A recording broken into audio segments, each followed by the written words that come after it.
Bueno, pues soy Luis Naranjo, nací en 1954, lejana fecha ya, tengo por tanto 64 años, mi padre es Gabriel y mi madre María Luisa. Mi madre aún vive en Fuensanta. Soy profesor de historia y como profesor de historia, y también me encanta la naturaleza, uno esas dos vertientes, digamos, y eso hizo que desde pequeño me enamoré de Trasierra, ¿no? En la área de Trasierra iba muchísimo con mi padre. Para mí fue una fuente de conocimiento, de información y de belleza y de placer.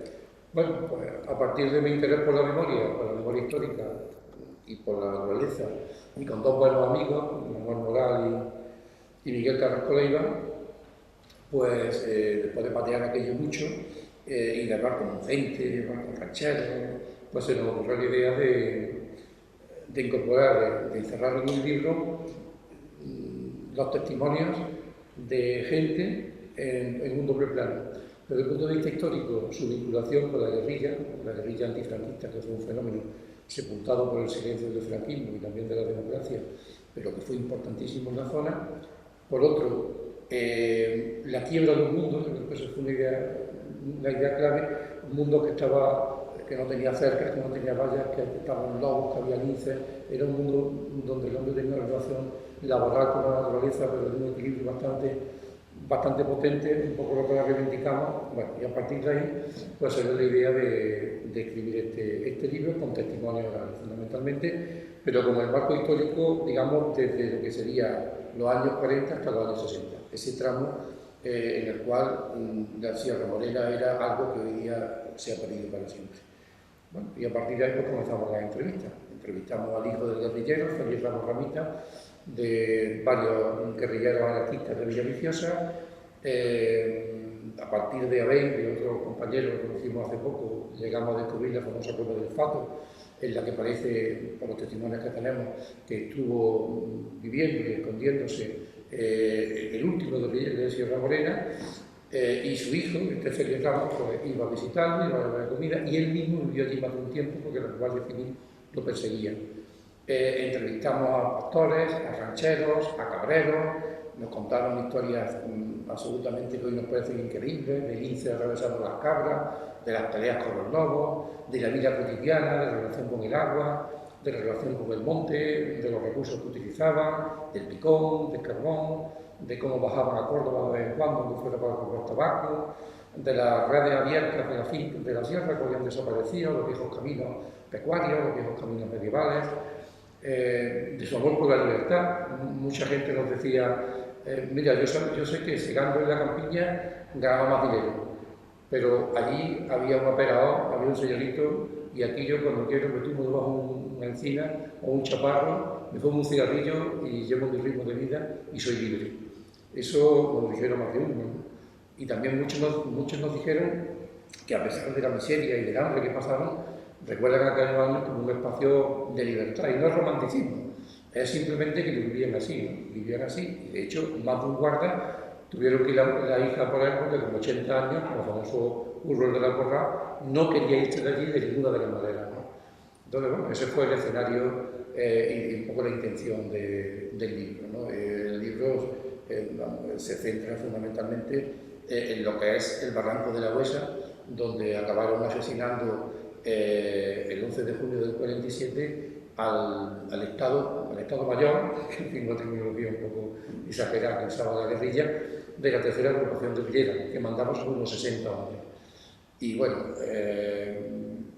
con la curiosidad histórica de que hay una de las pocas mujeres guerrilleras estaba allí, y mujer que llevaba la alma en la mano, que no se dedicaba a fregar platos. Y además una intelectual, una maestra conocidísima, María Josefa López de Correa, y Julián Caballero, que fue alcalde de Villanueva de Córdoba, por lo cual no era cualquier guerrilla. Entonces entrevistamos a testigos que vieron cómo se hizo el cerco, como una montería, y a partir de ahí sale el Sendero de la Memoria, que el Ayuntamiento de Córdoba pues, apoyó e impulsó a partir de 2007-2008, y que, bueno, a través de paneles hoy día puede visitarse, que arranca de Santa María de Trasierra, llega al Puente de los Boquerones, pasa al Llano de los Boquerones y llega hasta el Barranco de la Huesa, en el lugar donde se supone que pasaron la última hora los guerrilleros, los 5 guerrilleros que mataron, y ahí tenemos un pequeño memorial en homenaje a ellos que puede visitarse también. Sí, sí, el Barranco de la Mesa es más bien un lugar de refugio, más que un elemento de conectividad. La conectividad, efectivamente, y eso nos lo ha contado también más de uno de los enlaces que tuvieron con la guerrilla. En concreto recuerdo uno, Pepe Churrero, al que llevamos al sitio exacto donde él, con 17 años, conoció a los guerrilleros que después murieron.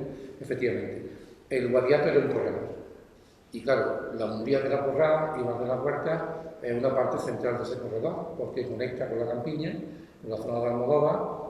Hay que tener en cuenta que la guerrilla no vivía en zonas despobladas. Esa idea romántica de los guerrilleros, no, los guerrilleros necesitaban gente, porque además ellos no eran huidos ni refugiados, eran gente que hacía proselitismo político, y por tanto necesitaban, iban a los cortijos, hablaban con la gente, hablaban con el mismo olivar de Bar de la Huerta, el famoso olivar, que hasta no hace muchos años se podía contemplar en el cortijo las grandes vasijas en las que se encontraba el aceite. Bueno, pues ellos se mezclaban con los olivareros y hablaban. Por tanto, esa zona, por supuesto, era fundamental, tanto por el tema de la Campiña, como por la conexión con el Guadiato, lo que es el vado de la Piedra del Cable y el paso a Villaviciosa, claro. Entonces, tenemos un testimonio curiosísimo y un poco doloroso de una familia de rancheros que, con un acuerdo verbal con los señoritos, siempre era verbal, no se escribía nada, pues se quedaron allí con unas cuantas ovejas y cabras y le llamaban a Cerro del Trigo la madre de los lobos, un nombre porque había muchísimos lobos por la zona. Es curiosa la relación entre lobos y guerrilleros, eso habría que desarrollarlo con más tiempo, pero esa relación existe y me la ha contado mucha gente, ¿no? El periodo de mayor presencia guerrillera también el periodo de expansión del lobo, que llegaba a cruzar el Guadalquivir buscando las campiñas y los cortijos porque no tenían suficientes recursos en la sierra. Bueno, pues en el Trigo en concreto, en una de las laderas que tenemos Guayaquil, la niña jugando un día dejó abierto el redil, la puerta del redil, entraron los lobos, mataron a las ovejas y las cabras que tenía el pobre ranchero, arruinó completamente las perspectivas y tuvieron que irse los lobos. Entonces, la visión que tenemos nosotros del Trigo es más bien de zona de enlaces, más que de guerrilleros en sí mismo, que también lo utilizarían, claro. Por lo que sabemos, en la zona esta de la que estamos hablando, eran básicamente de la sierra y también de Córdoba, porque cuando hay una relación entre las creídas y la clandestinidad de los miembros de la resistencia antifranquista, fundamentalmente el Partido Comunista, pero también algunos elementos anarquistas que cuando caen, por ejemplo, el Comité Central del Comité Provincial del Partido Comunista en el 46, en el 45, dos redadas, mucha de esta gente huyen a la sierra y se incorporan a la guerrilla. También los enlaces, más de un enlace que estaba trapicheando entre lo que sería Sierra Morena y Córdoba, al ser descubiertos, o huían y se iban a la zona de Cardeña, que tenemos alguna referencia, o también se incorporaban a la guerrilla.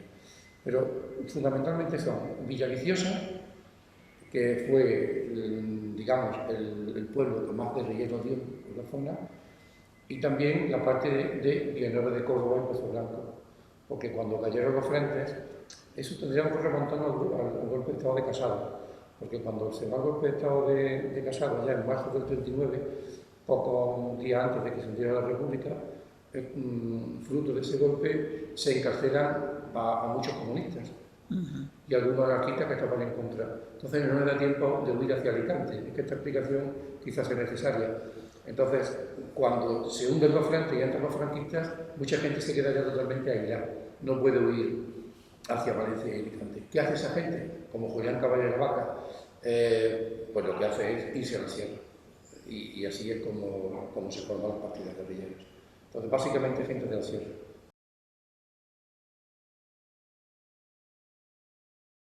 Puerto Artacio es una zona importante. Ellos iban mucho a la zona del Quejigo y a la zona de la avellana. Y hay testimonios de que iban a recolectar la avellana en Santa María de Trasierra. Toda esa zona por la misma razón, porque lo que querían era mezclarse con la gente. La pastelera es fundamental, porque la pastelera hay testimonios claros de que de alguna forma tenían una buena relación con los dueños de la pastelera. Y luego toda la parte de atrás de lo que sería Llano de la Iglesia, la zona del Almendrón también, que está a la espalda, hasta llegar al arroyo este que sube hacia Villaviciosa, no puedo ver el nombre. En toda esta zona de Llanos de la Iglesia, digamos, todo el llano que hay entre el Guadiatillo y el Guadiato, esa zona era muy frecuentada por ellos porque allí estaban los cortijos de los cuales se nutrían. También la parte de Mesa Alta, ¿no? La parte de Mesa Alta y Mesa Baja era también bastante frecuentada por ellos, por la misma razón, porque había vida, había gente y la relación que tenían era básicamente de ese tipo. Valserrano también era muy importante, como acabo de comentar. La Campana y Navalserrano también fueron dos cortijos potentes. En la zona de Navalserrano hay muchas referencias, precisamente porque enganchas con el Guadiatillo, sube hacia lo que sería el cruce del Peñasparda y hay una conexión con el puerto de montaña y con Villaviciosa. Bueno, lo que te comentaba, que se habla mucho de que aquello no se parece en nada a como era en la época, que estaba mucho más despoblado, que había mucho más movimiento de gente. De hecho, los olivares que había pues están hoy comidos por la vegetación. ¿Cómo describen ese espacio los testimonios que habéis recogido? Sí, pues como un mundo que ya ha desaparecido. Yo la sensación que me daba cuando oía hablar de los testimonios es que es un mundo casi, yo diría que preindustrial. Ellos describen una sierra llena de gente. No es el desierto demográfico que hoy vemos. Llena de gente y realmente con una importancia económica desde el punto de vista ganadero, desde el punto de vista de los recursos forestales, desde el punto de vista del aprovechamiento del olivar y del aceite, tremendo.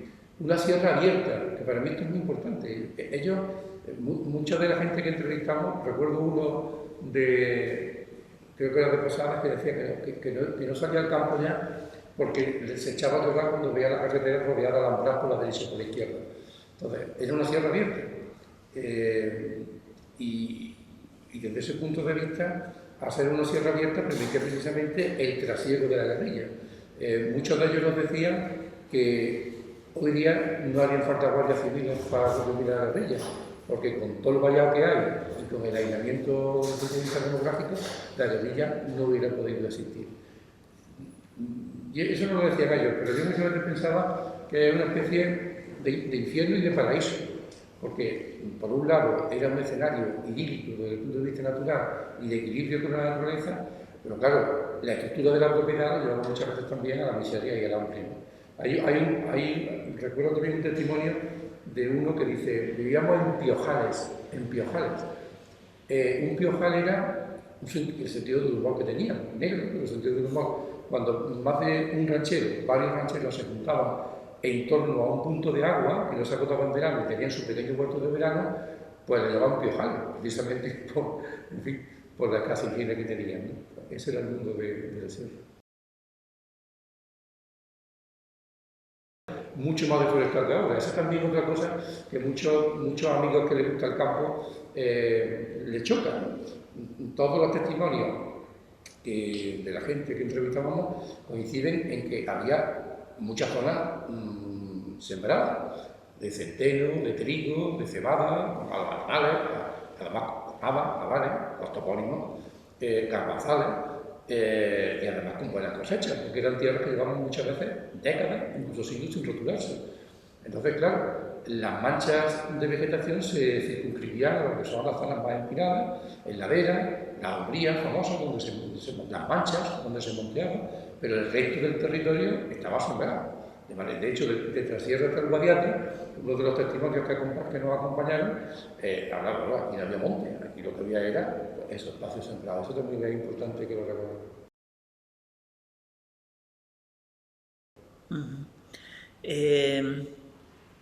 los caminos, el hecho de que estuvieran abiertos, en algún momento te he oído comentarlo, y prácticamente no había alambrada, era porque se necesitaba mano de obra, los cortijos, y había un trasiego bastante grande en la sierra, tanto de rancheros, de piconeros, de gente, de jornaleros. ¿Cómo Sí, os han reflejado ese mundo? sí, claro, sí, sí, vamos, de hecho, bueno, eso y también el hecho de que los ciclos económicos, en ese momento las monterías no tenían importancia monetaria para los señoritos. Eso precisamente llega cuando llega el hundimiento de ese mundo del que estamos hablando, a partir de los 60.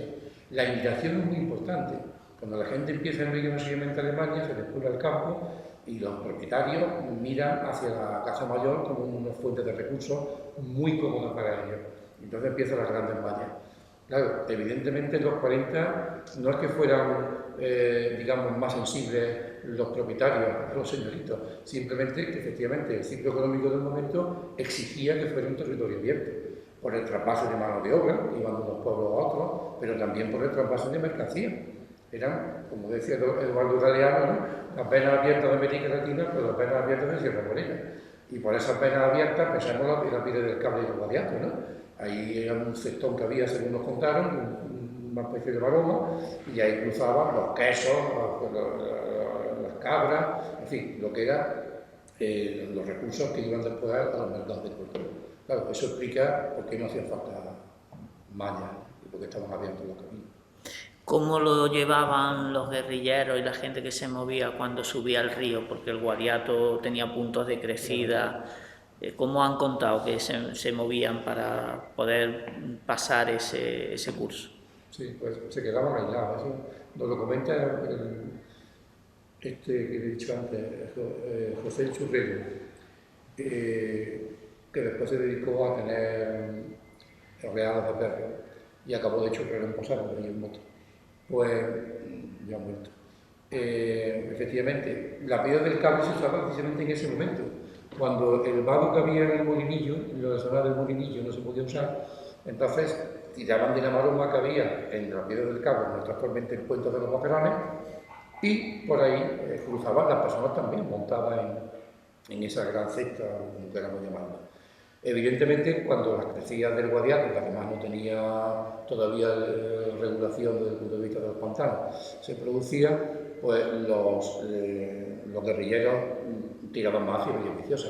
Hay un cortijo que no lo citaba antes, que es el cortijo de las Darías o Dalias, que estaba en la zona de Villaviciosa y que era, digamos, uno de los puntos fuertes de refugio de los guerrilleros. Lo llevaba una señora mayor y ahí, cuando veían que había presión de la Guardia Civil en la zona del Guadiato o cuando crecía mucho el río, ellos tiraban hacia el norte y su base de apoyo sería este cortijo de la Talía, ¿no? Entonces, claro, la dinámica cambiaba, ¿no?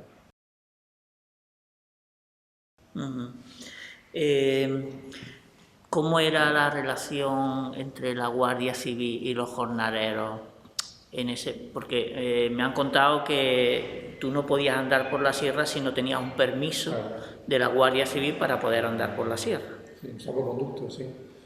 La relación de las guardias civiles con los aleros, con los rancheros fundamentalmente, porque los rancheros los enlaces eran rancheros en su mayoría. Cambia radicalmente a partir de la promulgación por parte de Franco, el 1 de abril del 47, de la Ley de Represión de Bandidaje y el Terrorismo. Esa ley es la que acaba con la guerrilla. A partir de ahí se produce un fenómeno de concentración en torno a los cortijos que reproduce lo que se hizo en la Guerra Chiquita de Cuba a fines del siglo XIX. De manera que los mismos rancheros tienen que estar viviendo ya en el entorno del cortijo señorial. Y además no pueden llevar armas. Por eso decía antes el vínculo entre lobos y guerrilleros, porque el no llevar armas hace que efectivamente los lobos crezcan mucho en ese periodo, entre otras cosas. Claro, la relación a partir del 47 de la Guardia Civil con los rancheros y con los jornaleros era prácticamente de una ocupación colonial del territorio. Una ocupación colonial del territorio. Cualquier sospechoso podía ser torturado, apaleado o muerto. Hay un montón de testimonios donde aparecen a las afueras de los pueblos, como por ejemplo Villaviciosa o Guanachuelo, pues hombres, rancheros, que simplemente por una denuncia de que le había dado un pan a un guerrillero y no ha ido inmediatamente a denunciarlo, pues la Guardia Civil acabó con ello. Eso hace que también la guerrilla, de alguna forma, ejerza cierto tipo de control sobre algunos rancheros que son sospechosos, ¿no? En el caso, hay un caso famosísimo, que no es de la zona, pero en fin, que es el del Cortijo de la Paloma en el Guadalhorce.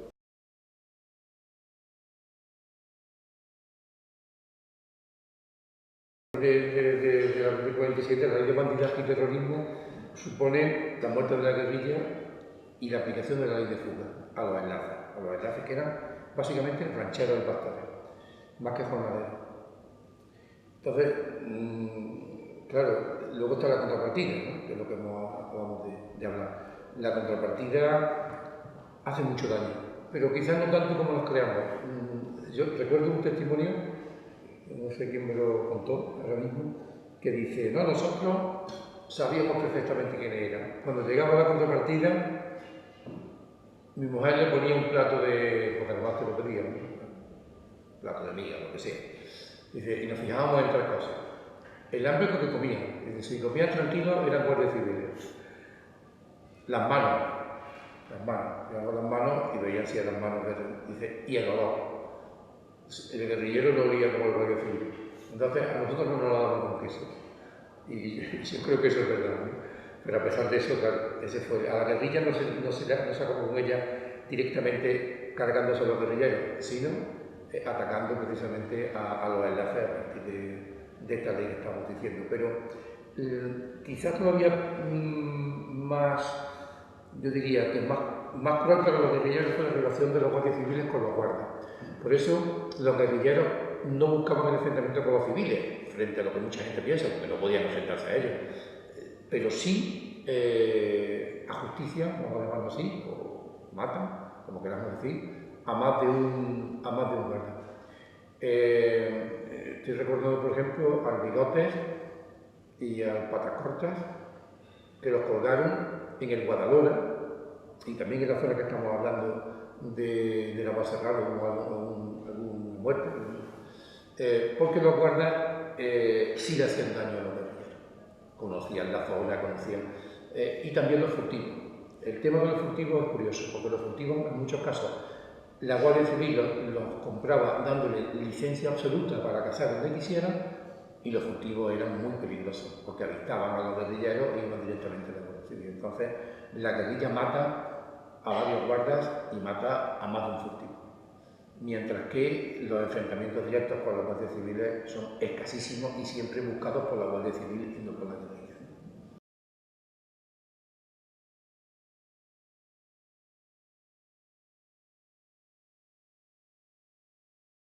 En ese periodo del que me ha hablado.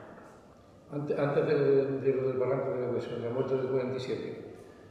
Bueno, está la muerte del hermano de Julián Caballero, que también estaba en la guerrilla y que fue también alcalde en el periodo anterior a la Guerra Civil, en uno de los grandes cortijos que había, digamos, ya más pegado a Villaviciosa.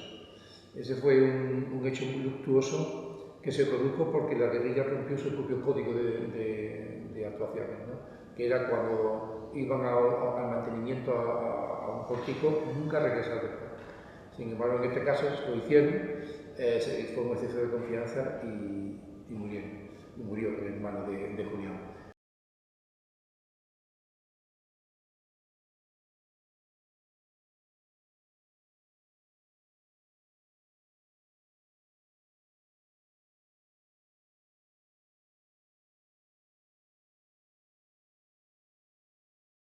Una guerrillera, la parrillera, que hay un documental hecho sobre ella que, con un título un poco discutible, se llama Guerrillera por amor. La parrillera, junto con su hermano y su marido, estuvieron en la zona de Fuencaliente en los años 40, 41 y 42, en el periodo de huidos, más que de guerrilla. Entonces, esta partida que muere en la Huesa, antes de eso estuvo vinculado y estuvieron de alguna forma haciendo actuaciones conjuntas con la guerrilla de la parrillera. Estuvieron en la zona de Fuencaliente, de Sierra Madrona, en lo que sería la zona de Yeguas, toda la zona de lo que es el Cereceda, el Valmayor, el Navalmanzano, esos ríos que forman una cuenca salvaje y bueno, más salvaje que esta zona nuestra, con un relieve mucho más accidentado. Estuvieron habitando una serie de minas abandonadas en la zona, pero la presión de la Guardia Civil fue la que al final hizo que a partir fundamentalmente del 44-45 acabaran en esta zona. Como hecho que se puede citar, está el secuestro del que era hijo del presidente de la Cámara Agraria. De hecho, sin ese secuestro, seguramente todo lo que estamos diciendo no se hubiera producido. Se produce en el 45, fue una especie de humillación para el franquismo de la época, porque los guerrilleros consiguen secuestrar en un chalet del Brillante al hijo de que era el presidente de la Cámara Agraria de Córdoba, y buena parte del secuestro precisamente transcurre en las grandes umbrías de la Porra, entre lo que sería Val de la Huerta y lo que podríamos denominar las colas de la Breña posteriormente. Durante más de un mes estuvo secuestrado. Al final consiguieron un botín bastante alto para el momento, estamos hablando del 45, de 75.000 pesetas.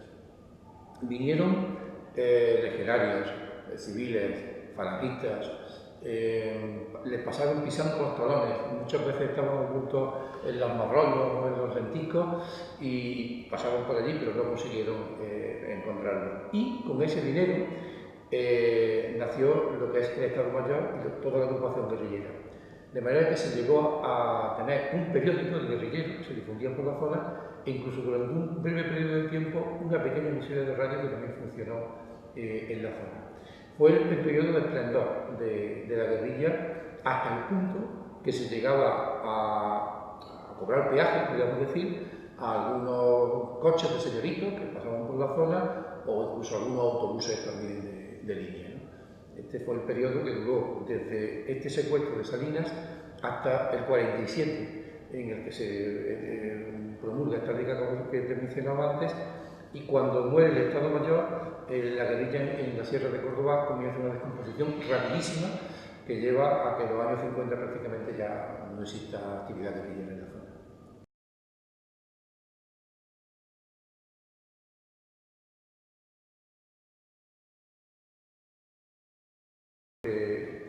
También es cierto que nosotros hemos detectado que igual que hay mitos urbanos y mitos rurales, o sea, la propia cultura popular rural de alguna forma magnificaba muchas veces, como pasaba anteriormente con los bandoleros, digamos, las hazañas de los guerrilleros. A nosotros nos han contado cosas que son increíbles porque no coincidían con la cronología, ¿no? Pero claro, evidentemente puede ocurrir eso, ¿no? Eso se daba más en el sector anarquista que en el comunista, que era más disciplinado. Hay algunos guerrilleros que acaban muriendo en prostíbulos, porque la Guardia Civil los acecha y acaban matándolos en Badajoz, en prostíbulos de la zona. Otros se acaban muchísimo por comprar tabaco. Nosotros tenemos un testimonio de un chaval, un chico, en la guerrilla esta de Trasierra, de Val de la Huerta, de la que estamos hablando, pues le daba dinero y compraba el tabaco, y entonces era en las afueras de Córdoba, en un estanco que había en la actual Plaza de Colón. Entonces, claro, también la Guardia Civil estaba vigilando eso, porque si tú llegabas y comprabas 3 cartones de tabaco, era sospechoso. Entonces procuraban que lo compraran poco a poco, ¿no? Entonces, pues sí, evidentemente esa especie de folclore, a veces un poco exagerado, pero se corresponde con elementos que son reales, ¿no? Hay un caso que sí es cierto, que es Julián Caballero Vaca, precisamente, que nos junta a su hijo, Ernesto Caballero, y es que más de una vez se arriesgó para ver a la mujer aunque fuera de lejos, ¿no? Y Félix Ramos también le pasa lo mismo, ¿no? Ramos Ramito acude a Villaviciosa. La mujer le estaba lavando la ropa de los señoritos, de hecho acabó con las manos entumecidas y murió de una de otras cosas de reuma, y entonces él se acercaba a un lentisco muy grande que había allí, cerca del pueblo, y ahí tenía contactos con los familiares. De hecho, el hijo de Ramos, Félix Ramos, nos comentó que la Guardia Civil, más de una vez, a él y a su hermano, lo presionaban, lo torturaban, llegaron a pegarle palizas porque sabían que los guerrilleros muchas veces iban buscando los familiares y se arriesgaban muchísimo y entraban a los pueblos. Por lo tanto, es perfectamente posible que entraran utilizando los carnavales. ¿Cuánta gente vive de toda esta gente que habéis entrevistado desde esos años que lleváis trabajando? ¿Y cómo ves un poco lo que es la memoria del pueblo, de la gente, con respecto a esa parte de la historia? Viven ya muy poco. De los que hemos entrevistado nosotros, tampoco le he seguido la pista a todos los que hemos entrevistado, pero los testimonios más potentes, que son el de José Churrero y el de Félix Ramos, los dos están muertos. Y algunas mujeres como esta que asistió a la borrachera de los civiles cuando llevaban muerto el último guerrillero de Sierra Morena, esa no sé si vivirá, pero debe ser muy mayor también. Entonces, por cuestiones cronológicas, yo creo que queda muy poco. Ahora, memoria. La memoria. Yo creo que la memoria, hay una memoria popular que es resistente al olvido. En el mundo rural la memoria persiste más que en el mundo urbano. Eso me he dado cuenta no solamente escribiendo libros, sino cuando después he sido director general de memoria, que los actos de reparación y rememoración en los pueblos son mucho más nutridos que en la ciudad. Y hablo de Córdoba, por ejemplo. ¿Por qué? Pues porque allí, digamos, la memoria familiar se conserva, e incluso la memoria de los bandos, que se prolonga durante décadas, ¿no? Y sigue estando viva y sigue estando mitificada también. Hay una mitificación de la memoria en un sentido positivo y también en un sentido negativo, ¿no? De crueldad, etc., ¿no? Por hablar de memoria, hace muy poco tiempo fuimos allí, Miguel Carrasco y yo, a la zona, hablando con un guarda de aquello, le preguntamos, ¿hay algún lobo itinerante por aquí, por la zona? Y la respuesta del guardia, y hablo de hace un par de años o 3, dice, no, aquí los lobos que había eran de 2 patas y nos los cargamos a todos. Una respuesta de hace 2 años. Eso quiere decir que sigue habiendo una memoria del enfrentamiento.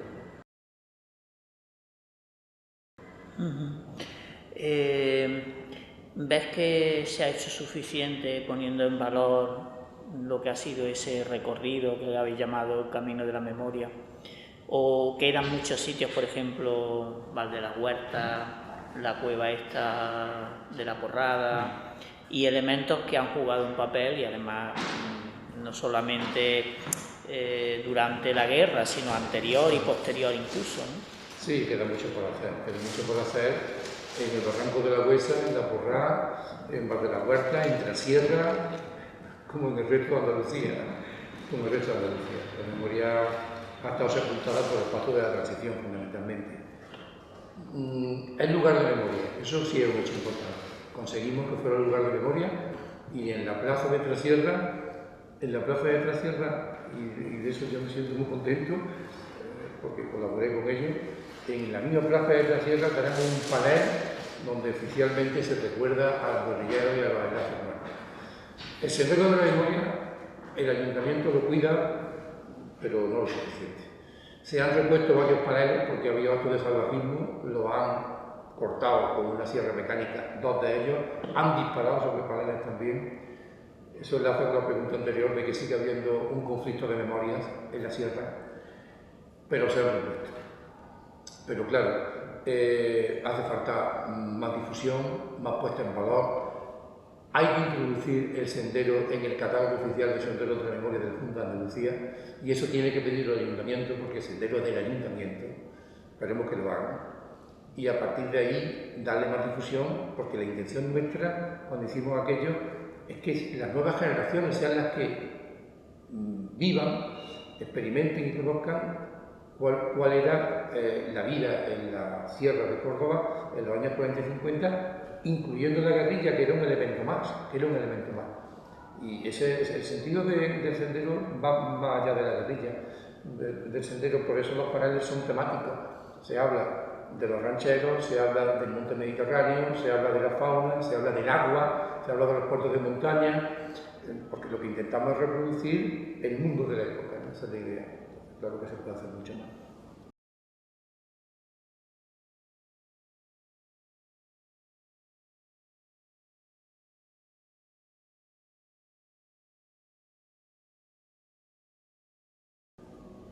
había muchas formas digamos, de mantener la cuestión de la alimentación, ¿no? de aprovisionarse, como decían ellos, ¿no? El aprovisionamiento. Aquí habría que distinguir el periodo de huidos del periodo de guerrillero. En el periodo de huidos, muchos de los que huyeron a la sierra porque cayeron los frentes y porque iban a matarlos, o porque apaleaban diariamente, huían, tenían incluso un tipo de alimentación que recordaba a la del Neolítico o el Paleolítico, la recolección y caza. Pero eso dura hasta el 45. Cuando se crea la Asociación Nacional Guerrillera, la ANG, se tiende a aprovisionarse a partir de los secuestros que se realizaban y de los rescates que se pedían. Se le compra comida a los mismos rancheros y a la gente, a los parceros que estaban por la sierra. El manual de la guerrilla prohibía el robo. Se compraba y se compraba con dinero y muchas veces muy por encima del coste de lo que costaban los pueblos. Eso también llevó a más de una detención de enlaces, porque los enlaces, los rancheros llegaron a manejar bastante dinero. La guerrilla tenía dinero, bastante dinero, fundamentalmente, como digo, de secuestros y de rescates. Por tanto, compraban las cosas. Incluso había enlaces que compraban en los pueblos. Y luego había otra forma, que era entrar en los cortijos y llevarse comida abundante a ellas sin pagar, porque era una especie, digamos, de tributo que se le pedía a los que apoyaron el golpe de Estado. Incluso se le daban vales a los señoritos. Bueno, la República te pagará cuando tomemos el poder, ¿no? Y tenemos testimonio de aprovisionamiento en el periodo potente de la guerrilla, en el 45-46, donde con mulas se llevaban pellejos enteros de aceite, sacos enteros de trigo, tocino en cantidades enormes, y llegaban a tener incluso como pequeños santuarios en los que se guardaba toda esa comida, ¿no? Que eran los abrigos rocosos. Porque muchas veces cuando se habla de abrigos rocosos, ellos no vivían tanto en abrigos rocosos, lo que utilizaban era como estafeta para conectarse y relacionarse entre ellos, para guardar munición y armamento y para guardar la comida en un lugar sitio y abrigado. De manera que normalmente los guerrilleros comían bien y se alimentaban bien. Cocinaban de madrugada con leña seca para no provocar humo. De ahí que seguramente la muerte de los guerrilleros fue en la madrugada del 11 de junio del 47 y estarían precisamente cocinando cuando el cerco se cerró sobre ellos.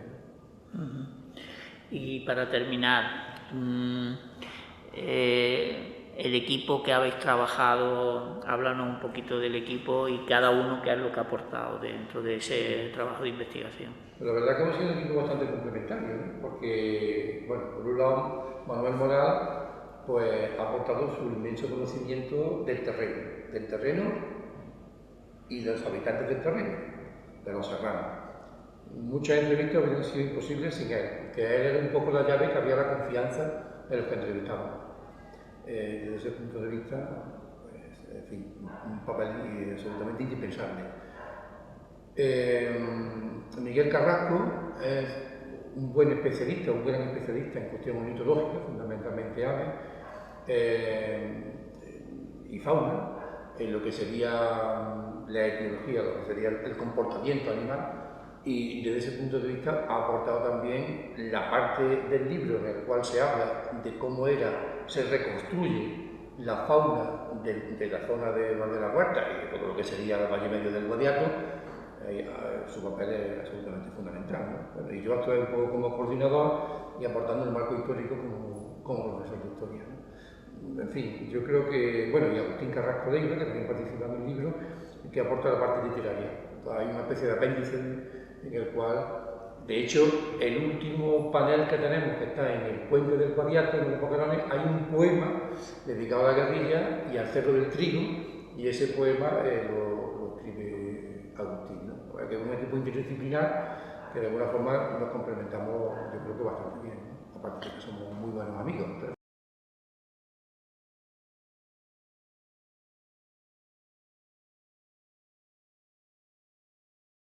Muy bien. Se me ha olvidado preguntarte y que nos comentes ¿qué papel juega? Estamos hablando de una época en la que la transhumancia funciona de manera importante entre el norte de la provincia, el sur, hay un trasiego de rebaños. ¿Eso forma parte también dentro del entramado entre la relación de los guerrilleros con los pastores y con la gente que se movía? La transhumancia, en el sentido estricto del término, como fenómeno económico del periodo, directamente quizás no mucho. Bueno, hablo por los comentarios, por los testimonios que tenemos. Sí es cierto que más de un pastor que lo ayudaba, que era enlace, tenía un vínculo muy directo con lo que ellos llamaban los sorianos. Los sorianos eran precisamente los transhumantes. Y yo creo que más bien sería con los enlaces, con los propios guerrilleros, ¿no? Más de un hijo de estos enlaces, que eran pastores, aprendió a leer y a escribir con los sorianos, que era una gente, por lo visto, bastante culta. Los sorianos tenían una relación conflictiva con los propietarios, precisamente porque ellos defendían las cañadas reales, la amplitud. Y esos conflictos hacían que muchas veces acudieran a la Guardia Civil. Y esto sí molestó más de una vez a los guerrilleros. Sí recuerdo un testimonio en el cual tuvieron que huir y salir corriendo de la zona. En algún caso tuvieron que salir corriendo por las monterías, ya en el periodo final, vamos. Monteaban la Mancha, porque todo lo poblar, se monteó muchas veces, y eso, claro. Y los conflictos con los propietarios, por la amplitud de la cañada y porque las ovejas se comían el trigo, los guardias civiles que tenían que dirimir también de alguna forma ocasionó molestia a los propios guerrilleros. Ahora, relación directa en el sentido de apoyo o de persecución, creo que no tuvieron. Más bien fue el vínculo con los enlaces que se hizo muy estrecho. En este libro que habéis sacado, ¿qué es lo que ha aportado con respecto al anterior y al trabajo de investigación que habéis hecho estos años? Bueno, este libro de lugares de memoria, un poco la perspectiva es la misma, interdisciplinar, ¿no? Los autores no coinciden, salvo yo mismo, pero sí es un equipo interdisciplinar. Rafael Morales, y los demás autores, Rafa González, Ricardo Luque, Francisco Palomar y Miguel Ángel Peña, como el prólogo de Antonio Barragán.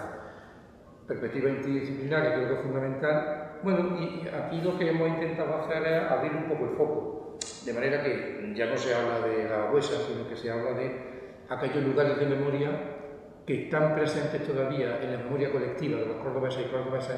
Es un poco lo que hemos buscado, que todavía haya cierta relevancia social, que la gente sepa, aunque con cierta deformación histórica. Entonces, pues se habla del genocidio en Córdoba, de la persecución, pero también se habla de la resistencia. Un poco como, ahí sí está el mismo enfoque, porque yo siempre defiendo que cuando hablamos de memoria histórica o memoria democrática, no hay que hablar solamente del dolor que sufrieron las víctimas, porque eso nos lleva a una situación un poco lacrimógena, sino hablar de que fueron luchadores y que fueron resistentes. En la cárcel se resistió muchísimo. Y bueno, ese es el enfoque del libro, hablar de la represión, hablar de la resistencia y hablar cómo esos lugares son, de alguna forma, elementos materiales, elementos físicos que activan la memoria. Yo creo que el territorio es un catalizador de la memoria, la reactiva.